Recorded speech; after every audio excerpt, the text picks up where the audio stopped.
What's up? You are now listening to Americanized, a storytelling podcast where you'll hear from eclectic first and second generation Americans share their stories and real life experiences as children of immigrants.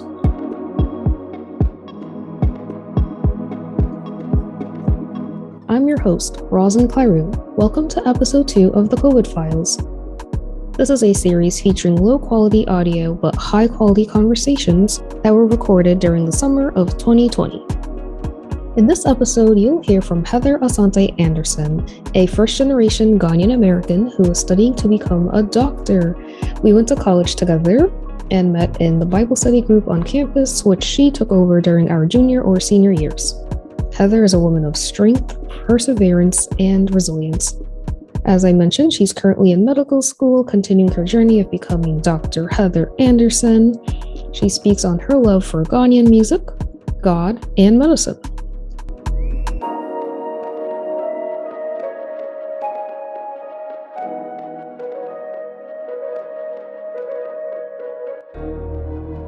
So my name is Heather Anderson. Grew up in Queens by background. I would call myself more African-American. Both of my parents are Ghanaian, and they came over here like the late 90s. So I would say I still have close connections to my Ghanaian roots, but I'm still like Americanized as well.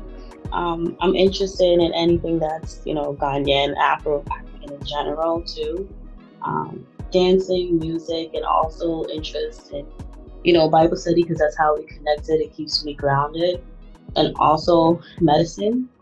I'm studying right now I'm just doing some clinical experience, hopefully to go into like medical school and stuff like that, because I feel like the minority community kind of needs those advocates, specifically in the hospitals, clinics, and urgent care facilities. So that's where my interest lies, like all over, but it's still academic, non-academic, and just fellowshipping with others. That's wonderful. So Heather is from Queens, New York, and as I mentioned, we did attend college together. And thinking about my college experience with her and now knowing where she comes from, this segment of her speaking on her upbringing in Queens and then attending a white college in Western Massachusetts makes a lot of sense. Thinking about how Bay Path, we were really just the chocolate chips just sprinkled. Yeah, that's what it was, definitely. And that's the first thing my parents noticed when they dropped me off from school too. And I would say I never had an issue with race specifically. Growing up in New York, specifically in Queens, is very diverse. So I was never the only Black girl. Obviously, when I came to school in Mass, I assumed that I was going to be the only Black girl. Because in high school, specifically junior high school, I would say, like when we had the honors classes and stuff like that, I realized there was less and less minorities.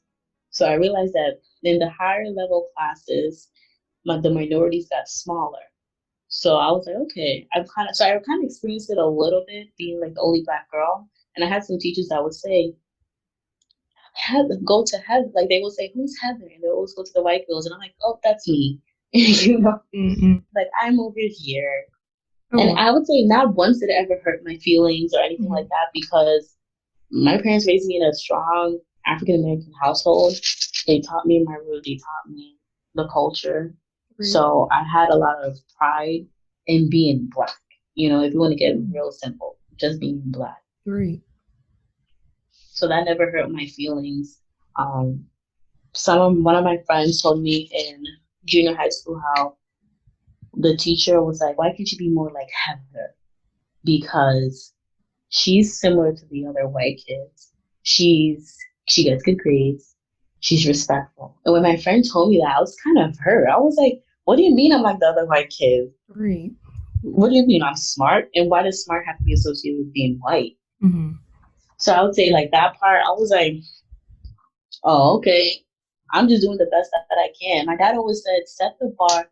Don't try and reach the bar that others set for you, but reach the bar that you set for yourself. So, like he said, be the best you can, not what others want you to be. So I've lived by that every day of my life, even when I was young. So at Bay Path, I saw that we were definitely the raisins. And they wanted to explode, in a sense, they wanted to explode the raisins because they, in a way, I feel like in any field you go to, you feel more comfortable when you see someone that looks like you.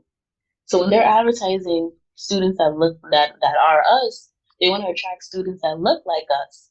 But we can't put a facade to it when students come in, they see that there's not a lot of people that look like them, and that's how we have problems. So hopefully they figure out that in the next couple of months, years. I know it's gonna take time, but representation is extremely important in minority communities because in a way, in order for someone to really be honest with you, they have to feel comfortable. And I see that in academics, and I also see that in the medical field. Some blacks won't tell the doctor everything. While if I'm in the room, they feel comfortable that if she's in that position with the doctor, I can tell her a little bit more because she understands. You don't want to feel judged. You never want to feel judged when you're sharing information. So it's like little things that I pull from school experiences and I pull for, medical experience. I know, Roslyn, you have so many experiences that you can pull and you kind of see it, you kind of notate it in your head and you're like, okay, how can we make this better? Right, exactly. Afrobeat and West African music is inescapable when living in an African household. This is something that Heather related to when I asked her, where did her strong interest in Afrobeat start?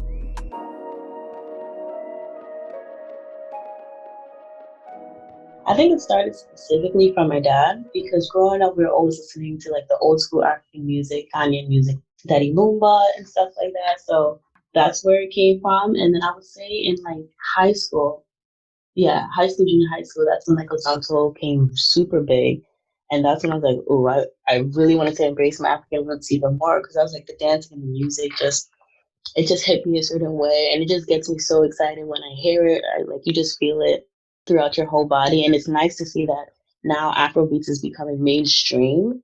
But I personally always want to keep connected to my Ghanaian roots. I kind of never want to lose that, even though I feel like I am Americanized. I still want to keep that intertwined in my lifestyle all the time. So definitely at a young age with my dad introducing me to the music and stuff like that kept me going. And I love what you said, how like it just hits your body and there's so much energy in it. Exactly, yes. So every time you hear the beat, no matter how old the song is, it still excites me the same way, whether it's like Sarkodie or anything like that. Like anything Afro beats, I love. Sarkodie, Bisa Katie are probably my top artists when it comes to Ghanaian music. But then again, I'll listen to anything from Tiwa Savage, to techno. I can listen to all of them. My mom, she's Yeah. been blasting like a lot of African music lately. And it's like the same songs that she listens to. It's so funny. I know sometimes it can get so compulsive that if Uh, I found one good song, I can really like listen to it every day, morning and night, for like a solid few weeks until I find something new. It's like mhm. it could be a bad habit. It's just like you get obsessed with it. Yeah, and it's not like anything bad. It's all positive and it keeps you light. Exactly.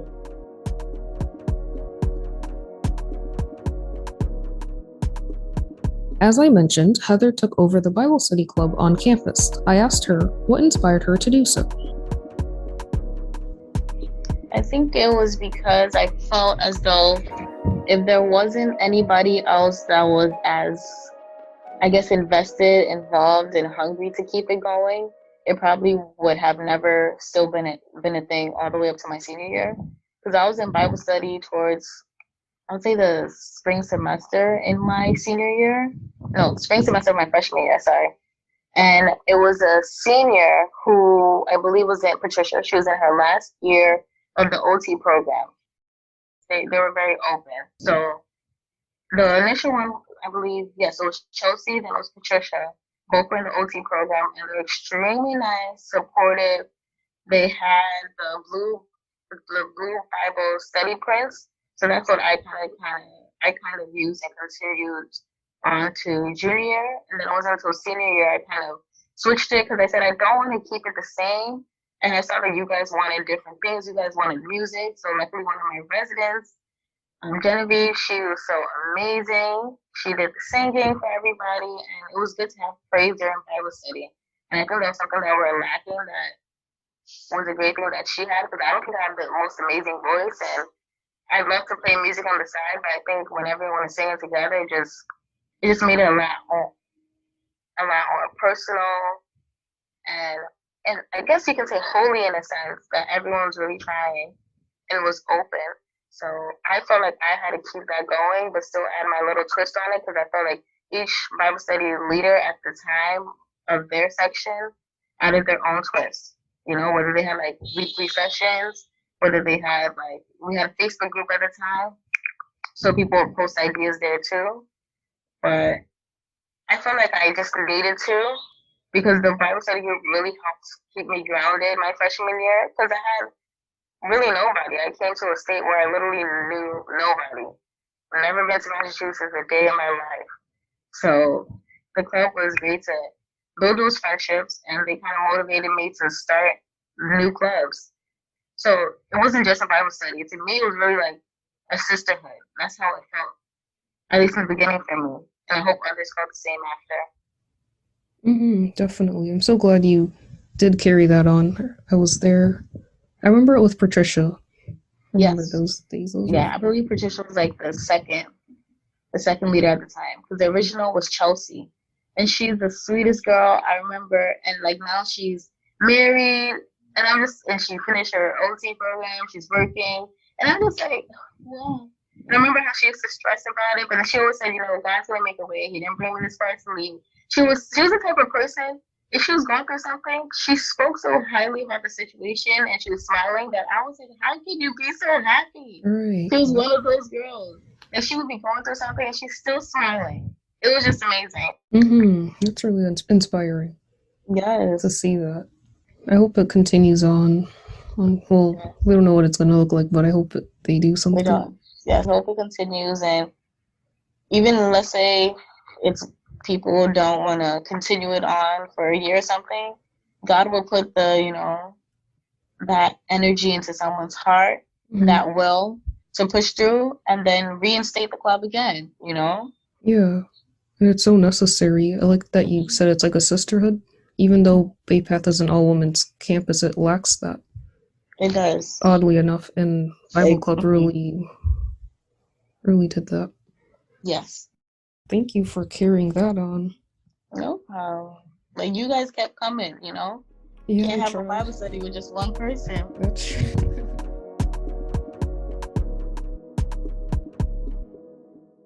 In this segment, Heather shares her journey to the medical field, and at the time that this episode was recorded, Heather was a medical scribe, and now, in less than 2 years, she is now in medical school.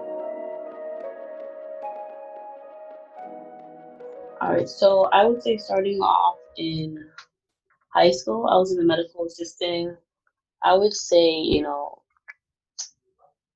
kind of like the beginning stages of the medical assistant program, almost like the tester class, specifically because we didn't have a certification for it. And I knew I had an interest in medicine, I just didn't know how far I wanted to go. So I did that at Thomas Edison Vocational School. So we had a bunch of different trades like automotive, I believe Photoshop was another thing for them. Welding was another one as well. So we're the only science-based one at the time, specifically for clinical studies. And it was great to have experience specifically at that school because it gave us internship opportunities. And of course, you know how you have people from different specialties come in? That's what my teacher did as well. So we had people who are PAs, I think we have one doctor, and then people who are in the medical assistant program senior year. And they talked about how the program itself helped them to get more exposure if they really wanted to do medicine in the long run. Because being a medical assistant, you do a lot of hands-on procedure, whether it's phlebotomy, EKG, it could be administrative as well, or it could be like insurance-based when it comes to like billing, working in a private practice.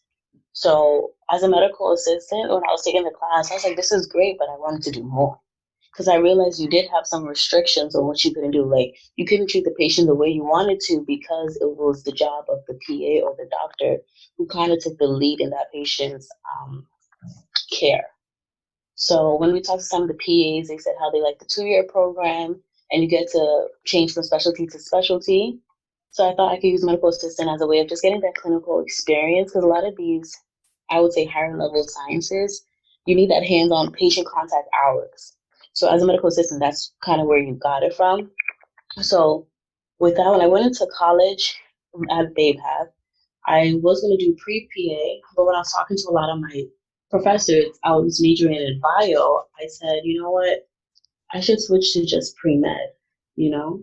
Still focus in bio, but instead of pre-PA, switch to pre-med, focusing in bio, because I knew I wanted to be a physician, but I was going to do PA first, then be a physician, but Dr. Kong, my organic teacher, said, you know, if you really want it, just go for it. Like, what is stopping you? And I realized that it was just the fear of the unknown because I have nobody in my family that's really a doctor. I have no one that's really in medicine or who have gotten this far in the academic realm. So it was just a lot of my own insecurities. So I had to do a lot more research. I had to ask a lot more questions, make a lot more mistakes. I relied on like Khan Academy, YouTube vloggers, medical people online, and some friends from other schools to kind of gauge their interests. Because yes, we had our own counselors at BayPath, but certain things they didn't know. So I relied on the internships at Holyoke Medical Center and Bay State, where I shadowed an oncology specialist, and she was telling me about how she has some ties to the medical schools in New York, how their system works, how I need to get more research opportunities. So that kind of gave me more of the confidence because I got a mentorship, and they shine light on what I really needed to do because I knew that I could be a great applicant, but I wanted to know like what more because thousands and thousands of people are applying at the same time. So that was really helpful for me, and I knew that it was going to be a long road, and I had the dedication for it. And I don't mind volunteering my time as well because majority of the time in medicine, becoming a physician requires volunteering. So if you can't get that point of just pushing through volunteering, it's going to be hard because you're not going to really make good money at the end if you're just struggling to push through. So if you have a good heart and good passion for it, the journey becomes a lot easier. So for me, that's kind of my journey. And right now, I'm a medical scribe at City MD. And even though, COVID is going on, especially in the beginning stages around, I would say February and March, they relied heavily on the medical scribes. Like we really saw people in the earlier stages with the symptoms who were traveling from France, certain areas of China, South Korea, and we had to assess them and work with the CDC. We also had special emails all the time. And I was like, wow, like this is how it is to work in the medical field during a pandemic. And I was like, whew, I could see how flustered some of the doctors would get, but I also saw how motivated and strong they were because I worked in Manhattan and I worked in Queens. Manhattan, yes, we saw a lot of international patients because we're near the UN, but in Queens, we worked with a lot of the minority underserved communities because majority of them didn't have insurance. So a lot of the things we were telling them about how to monitor their symptoms, how to check temperatures, what does a pulse oxygen saturation mean, they had no idea. So we had to do a little bit more education, a little bit more about what their symptoms were, how different it can be from one another, and how self-isolation was important. So I knew for myself that I really want to help my community because they may not have the same outlets as other communities, in the Lower East Side may have where I was working. So that's just a little bit of me. That's really amazing. Thank you. Like from where you started to where you are now, especially during the pandemic and like seeing all of that. Exactly. Like I've never expected my journey to medicine to be like this, but I'm grateful that it was like this. It must have been like really eye-opening with all the Yeah. exposure. Mm-hmm.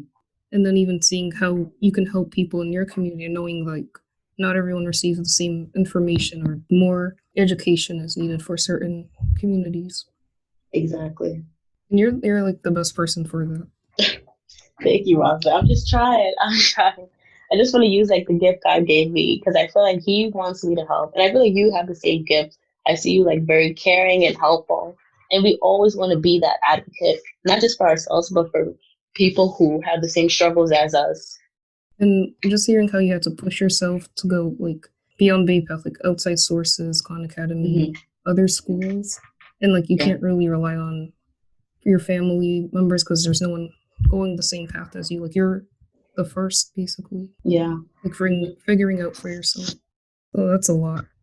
It is, but I always think to myself that there's other people that have to go through this. And if you see somebody in a higher position than you and who looks like you, who is a minority, you always think to yourself, like, they probably went through the same struggles that I did, so I have to make it work, you know? If I really want to, I have to make it work. And I feel like for us, we shouldn't make excuses based on the opportunities that we don't have or the outlets that we don't have.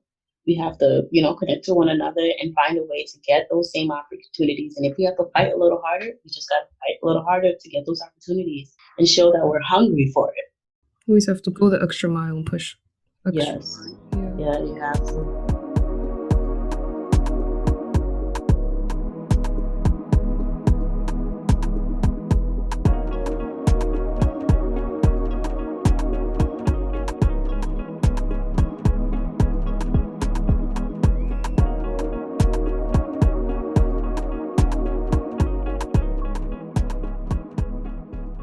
I think the pre-med pursuit, for the most part, I think my family was definitely supportive.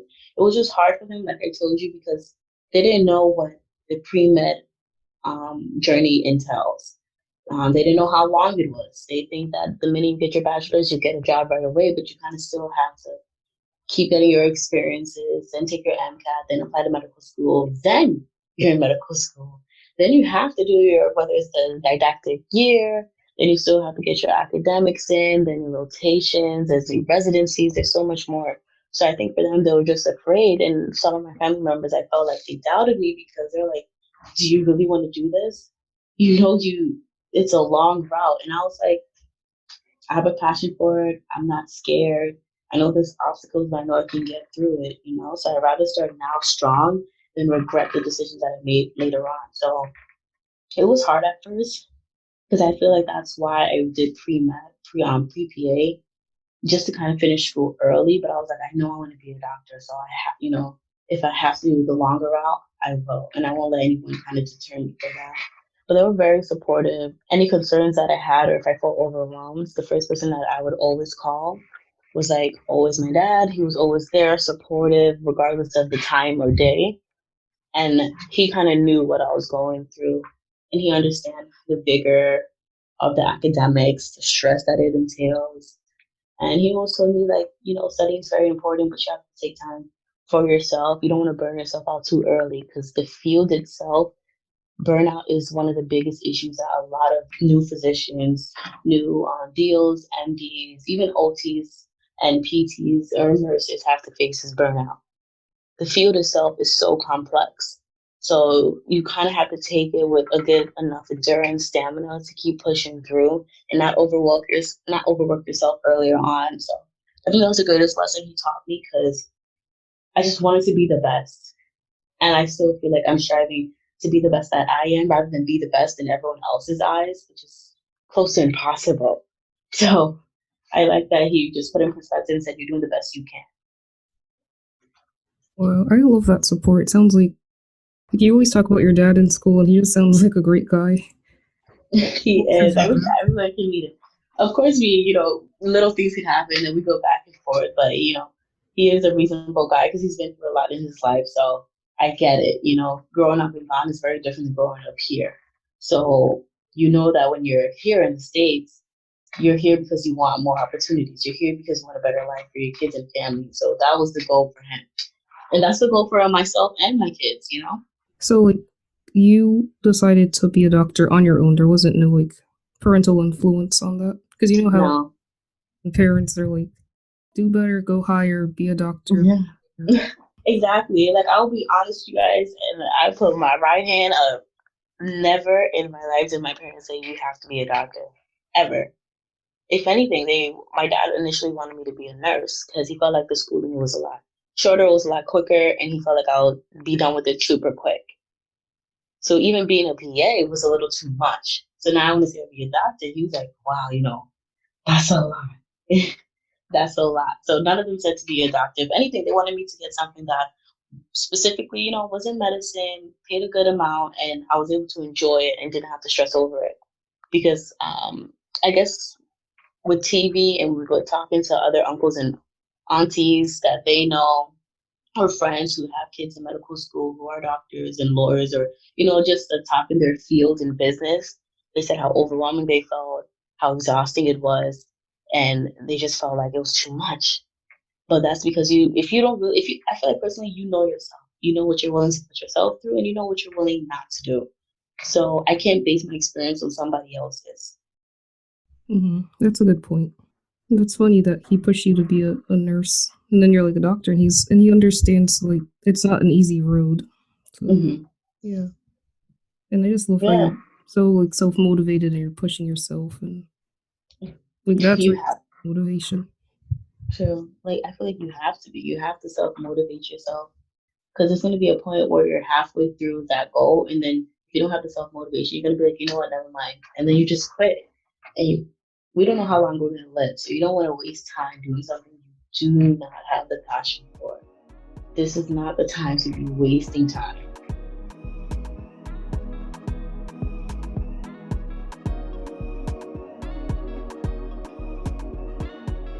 What challenges, if any, have you faced navigating the field of medicine as a woman of color, or as an African woman, or as a Black woman, however you identify? I would say the challenges I faced were, first and foremost, number one was like representation, and then resources. So when I say representation, I didn't really see a lot of African Americans, at least with my volunteer opportunities, shadowing, and then working in the lab. I didn't really see that many African American doctors. And then the only ones that I saw was maybe like a few African American nurses, but I knew I wanted to be a physician. So I would talk to some of the doctors, and they said, "Yeah, it's true. In this area, we don't see a lot of African Americans." When I was shadowing my one of the oncologists, and she said the same thing. She said, maybe the most diverse we have is maybe one resident who's, I believe she was from New Delhi, India. And she said, we really don't have a lot of African Americans here, but she said it's not because they don't want to be in the field. She said that they face a lot more obstacles, whether it's, for example, what I said, representation and resources. A lot of African Americans lack the research. In the sense, it could be whether our school, whether we have to fight for these opportunities, the majority of us have to. You can't just be good. You have to be excellent. I feel like in our setting, that's the only way we can stand out. And people expect us to do less. They expect us to they expect us to pass and move on because they think that that's the best we can achieve. And I think everyone should just set their own boundaries and their own limits and know that they can go farther. So with me, I had to make those calls to different hospitals. I had to make the calls to different schools. I had to ask the people that I was shadowing in those places that I was working, hey, do you know of any programs I can do, any research programs that I can apply to? Hey, can you write me a recommendation for this program? And that's kind of how I got my foot in the door. I wouldn't say that BAPAP had great professors, and they were amazing. At least for me, the science courses were very intense, and it showed when I went onto my on-site or like the externships, in a sense you can say. It was amazing because I can see how the labs that we did in class applied in the medical field. So with that, it just kind of pushed me and said that, even though BAPAP didn't have that many connections, they did give us the foundation, at least in my experience. So with the resource that I was lacking, I did a lot more research, called a lot of schools and hospitals and asked, hey, how can I get the experience? And then when I got the experience, I used those experiences to apply to more research programs for the summer. And then when I did the summer internship for the travelers programs, that's when I got the more, I guess you could say, like the representation that I needed, because the program was surfaced around selecting minority students specifically. So they wanted more minorities in medicine. So they would have guest speakers, which all of them were minorities, I think besides one.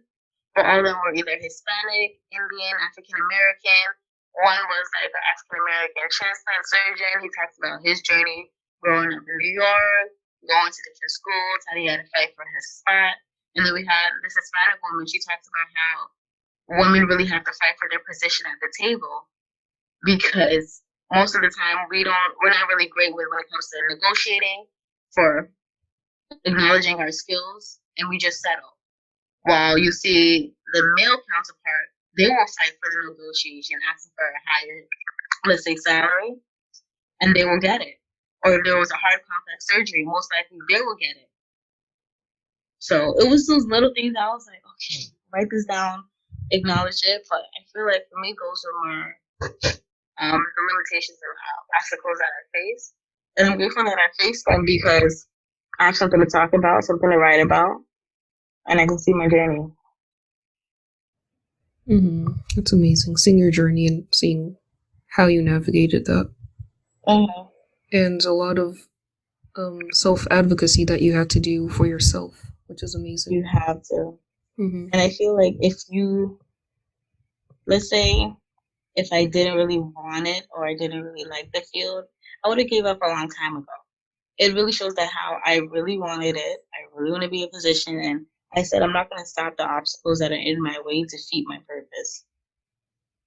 So I was like, you know what? Yes, it's hard. And I know it's hard for other people. I don't know how hard it is for everyone else because our lifestyles are very different. But the process I knew was going to be hard. So some points where I was like, this feels a little too hard. It shouldn't feel impossible. Right. It can be hard, but it shouldn't feel impossible. You know, and I was like, how do we make this possible? How do we make to where I get closer and closer and closer and closer to where I can just enter that door and finally be the position? It's going to take time, but I know that I just got to keep pushing through. I'm so excited. You're so determined. It's like, that's what makes a great doctor. It's so exciting. Like this, I'm not going to lie, there's moments where I'm like, do I really want this? Can I really do this? Like, I feel like everyone has those moments of second thoughts and just, what is it called? Like imposter syndrome. Yeah, where you feel like you're not supposed to be in this position in life. You feel like, why did they choose me? Why me? And I think everyone has that moment of they feel like they're not worthy in a sense, when they are. But it's just our own insecurities that we kind of have to work through and get over and push ourselves. Right. And like the more you enter spaces where you see people who look like you and other people of color, the more motivating I feel it is. And you don't feel alone. Like once you start talking to them, you don't feel alone. There was this one pathologist that I met, and I was just talking to her. She was so amazing. She was like, yeah, and I also grew up in Jamaica, Queens. I'm like, you grew up in Queens? And it was just amazing because she was at Holyoke and she was super nice. And I was like, wow, that's amazing. She was telling me about schools, and she's like, hey, if you're going to apply, be very cautious. This is the type of students that they're looking for when they're applying. She talked about her journey. She said how tough it was just for her to apply. And she had to fight her own insecurities because she wanted to help her family. At the same time, she knew that she wanted to go away for school. And it was like the balance between like whether I stay home, whether I go to the school. And then she was also an African-American woman in medicine. So I said, how was that? She was like, you still have to fight for your spot. She's like, even though you get the spot, you still have to fight for your spot. You know, you still got to be active at the table, active at the conferences. You got to be active. You got to be spoken. And when I tell you she was smart, she is smart. But of course, it's coming from just a recent graduate compared to a doctor. Of course, she knows a lot more than me. So everything she says to me is like amazing. But the way she spoke was just it was just so easy to understand. But at the same time, the complexity she was talking about, how you grade cells, the rapid, what did she say? The rapid staining when you get a specimen from the OR, and then you have to see if they got the margins right for malignant cells. It was amazing to see her and the confidence. She was like, over time, it just gets easy for you. And I was like, I hope it does. And she was like, it will. She was just amazing. Yeah, I love the encouragement and building each other up. There's such a comfort in that too. Being able to talk to another minority in your field and the comfort. Exactly. Yay, things are looking up. We're gonna get to that point where we're all in our fields, and we are. I just can't wait because not that like I don't want to enjoy the journey. I do want to enjoy the journey, but I just can't wait for that moment where I can look back and say, like at least I'll make it to we'll make it to another milestone where at least we can breathe a lot easier. I feel. Right. No. Yeah.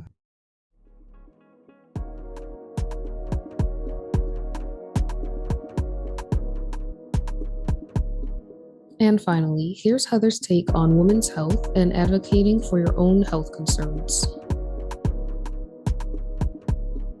I would say with women's health, it's more of, I would would say like just fighting for women's health, because I see that a lot of women when they come in, is they have to, in a sense, advocate for themselves that their symptoms are severe enough. You know, if you're telling me you're having some type of chest irritation when you're really having chest pain, it's up to you. And of course, like, I want to make sure that I'm acknowledging your symptoms. So if a male comes to me and says that he's having chest pain, and then a woman comes to me and she's having chest pain, they should still be evaluated as severe as their cases are brought to us. I feel like women's health focuses more on the importance of their symptoms. Okay? And also I think like gynecological health is important because a lot of cultures kind of deter the young female community from them. They don't really talk about vaginal health. They don't really talk about the smells people may deal with. They don't really talk about young women and what sex really means. You know, they always deter from that. They don't want no one to talk about it. They don't want to touch it. And I think in those moments, we really have to acknowledge it. Because when you don't talk to your child about a certain situation, I guarantee you they're going to learn from either the streets, the internet, or their friends. And that's not the best place for them to learn it, okay? So I want to make sure that women have the confidence to speak on their issues and, of course, their health. And specifically, that's why I like cardiovascular, the CT surgery department, because they had a whole seminar about cardiovascular disease in men and women, and how women are treated differently, or women are treated in a less severe manner than how if the male is brought to the table with the same complaints. So they wouldn't treat them, because women, in a sense, when it comes to like cardiovascular symptoms, whether it's like the chest pain or if they have a stroke, they're viewed as just completely different. They're not taken serious, or their symptoms are more what they call like atypical symptoms. That the symptoms are not going to match exactly from a male, but they have to be addressed. And I work with this physician assistant at CDMD, and she always advocates for that. She's like, I don't care what woman comes in, I'm going to treat them the same way that I would want to be treated, and that's to the best of my abilities. I don't want to ignore anything that comes through the door, because she feels like women are definitely neglected, and their issues are not addressed when they come in. You know? Because I feel like the pain tolerance and we're expected to be strong all the time. So I just want to make sure when it comes to women's health, first of all, their symptoms are addressed. And then gynecological health is addressed. And cardiovascular health is also addressed. Yeah, that is so very important. The health disparities amongst men and women. And then within women, you have minority women and the majority of white women. Even more disparities there. And like there are so many different factors that result in deteriorated health conditions, like gender role issues and racial discrimination, sexism that you were talking about. It does. And I don't want, for example, if my mother or if my grandmother or if my younger sister or my best friend goes in telling the provider that they're having this severe case, and they brush it off and says that a woman is exaggerating her symptoms just to get better care, is a problem that we have in the healthcare system. You know, and it's been going away all the time, and people kind of brush it off. But once we're seeing these deaths, it's a problem as well. And we see a lot of African-American mothers die during birth, and it's a scary thing to see it all the time. Even on the news, I think there was a YouTuber, I forgot her name, but they said she died while giving birth. And I think that's another issue I have to talk about. So OB/GYN is an amazing field. And I'm not going to say that only women have to be in the field, men can be in the field too. But I would like to see a lot more women address those issues and highlight it. Even if it's more, I think, like research studies that they can post on PubMed or call to action programs. But then again, that's what I'm hoping to do in medical school as well. Like OB/GYN is a great field too, so that's something I don't want to just ignore. I've never had experience or rotation in there or shadow there yet. So that's something I want to look into as well. Because those that are dying are people like me. So if I can be in a position to protect them, I want to as well. And I want to know more about the field itself.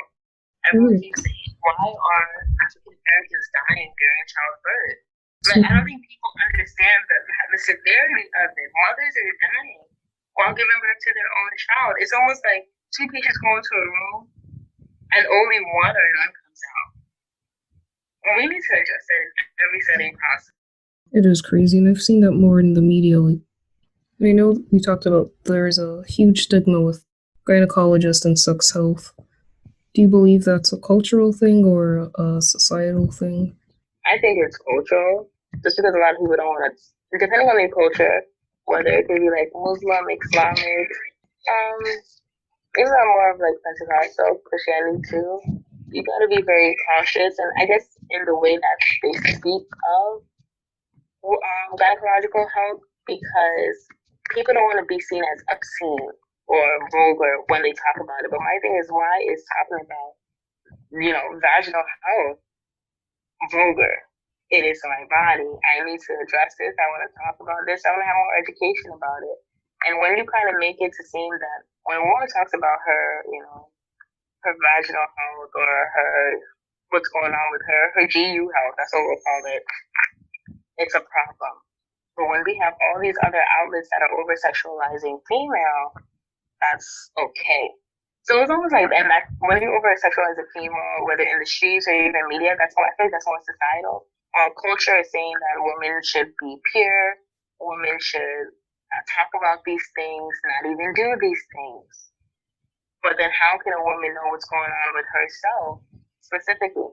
I think for me, it was just more of my confidence and do my own research and talking to people in the field that I got more insight, because I could tell based on the experiences I had, whether it was shadowing or like working right now, that from the white community, they have no problem whatsoever talking about vaginal health at all, or their urinary health at all. They have no problem. When they come in, they'll tell you what's wrong with them. They'll tell you the color, what's going on, whether they're urinating, pattern change, whether their menstrual cycle is late.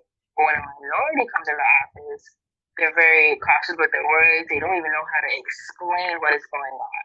So I have to ask a little bit more questions. I'm like, well, what color is the discharge? How many days? Any sexual partners in the past? Is this your first pregnancy? Is this your second pregnancy?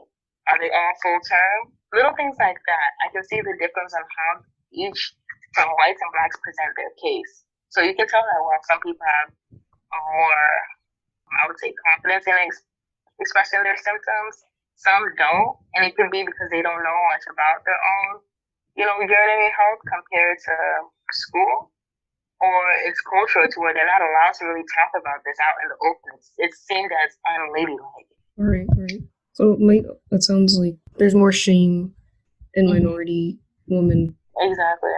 At least that's I know everyone's experience is different, but this is what I'm seeing so far on how GU health is handled. How do you go about educating women to improve their health status and their just increasing their knowledge? Well, the first thing I would say is you can Google up some books that you can look into for women's health, and also I wouldn't say the internet is a bad place, but it can be a decent place as well. And for example, taking the classes too. If you have an anatomy class, take the anatomy class to know what your body even looks like. I'm not saying go to the internet to just see what your body looks like, but just to know what does the vagina look like, what specifically are you looking for, what color discharges are normal compared to what's normal. You need to normalize these topics for people to kind of feel comfortable acknowledging that. And then for the women's health, I do a lot of reading. So a lot of the providers will give us they'll print out some sheets for us to read, and I'm grateful for the job that I have because I'll talk to the provider as well. I'm like, this person came by with XYZ. Why are we doing this? And they're like, you know what? Let's also check for sexually transmitted disease. They said they're not sexually active, but let's check as well. And they will describe the different color discharge that we should acknowledge. They talk about our health. And even this past year, I just started going on probiotics to help not just my immune health, but my urinary health as well. And that was just from talking to providers and reading more about women's health online. Because I heard about it, but I was like, what is it really doing for your body? And it's good to have actual good bacteria, that's what it is, in your body to replenish what is lost and to make sure that you're kind of coating your linings inside. So I recommend people to do their own research on women's health And also, for example, when I was younger, I would always ask my primary care physician. I'm like, oh, this is not right with me. What should I do? And she'll tell me. Because if I'm a 12, 13-year-old girl, it's hard for me to only rely on the internet. If I'm grateful enough to have a physician that can follow me, I would recommend people to ask their physician, ask your PCP, ask your OBGYN, ask them. They have gone to school for a long period of time, training and experience, and I would trust a physician that I'm meeting compared to the internet that has so many different outlets, you know? So that's another thing that I think people can look out for. Just ask your physician. Because that's their job, and they're there to answer your questions. But also remembering that it's for your own benefit and it's your body. You only have one, so really take care of it. Mm-hmm. And if something doesn't feel right or doesn't sit right with you, go in, ask your physician, see what he or she says, you know? And if you don't feel comfortable going to your physician, you can talk to your mom. It depends on how your relationship is with your mom or your aunt. But just know it's best to seek medical attention if you feel like this is something like this is not good for you, it's not normal, it's something serious.